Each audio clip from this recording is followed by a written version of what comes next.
Na-scam ngayon yung mga life savings ko na naka-invest sa foreclosure. Dahil nga, yung business partner ko, minimismanage niya yung pondo. Nung nalaman ko, milyon-milyon yung ininvest ko doon. Blood, sweat, and tears. Di ba? Walang mawawala ng parang bula, sabi ko. Parang gusto ko na lang ulit magtalukbong sa kama at wag nang gumising. Pero nung naalala ko na ang daming taong involved dahil nga ginamit yung pangalan ko, sabi ko, kailangan ipaglaban namin to.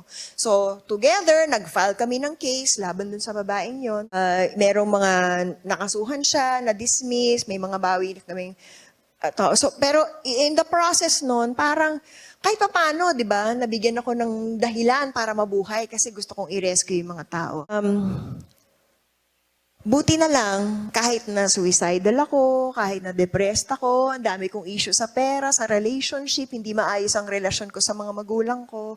Walang direksyon ang buhay ko noon bilang isang divorced woman. Sa awa ng Diyos, may nagbahagi sa akin ng ebanghelyo. Yung tatay ni Donnie Pangilinan, kilala niyo ba yan? Si Anthony Pangilinan. Tapos share niya sa akin yung gospel in Romans 6:23. Ang sabi niya sa akin, "For the wages of sin is death, but the gift of God is eternal life in Christ Jesus our Lord."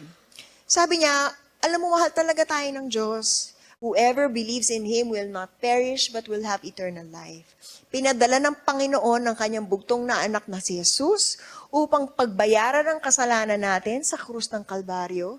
At kung sino mang magtiwala sa Kanya ay magkakaroon ng buhay na walang hanggan. At yan po ang binabanggit dito, the gift of God is eternal life. Hindi dahil naging mabuti tayo, kung hindi dahil siya ang mabuting Ama na nagmamahal sa atin at gusto niyang makaugnayan tayo sa mundong ito at makasama tayo sa langit. So, nung shinare sa akin itong ebanghelyo, tinanggap ko si Jesus bilang aking Panginoon, bilang aking tagapagligtas, pero hindi ko pa noon naiintindihan kung anong ibig sabihin ng Panginoon, ang Lordship. Pero umabot sa punto na wala talaga ako. Nagkaroon pa ako ng kontrobersiya sa karir ko. Tapos sa sobrang desperation ko talaga, nagtanong talaga ako ng mga hard questions, sino ba ako? Saan ako patutungo? At bakit naandito ako sa mundong ito? To cut the long story short, na-realize ko, kailangan ko pala ng Diyos.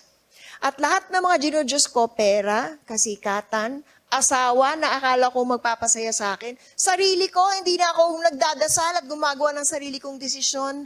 At lahat ng iba pang mga Diyos-Diyosan, na-realize ko, hindi naman pala yun ang tunay na magpapasaya sa akin.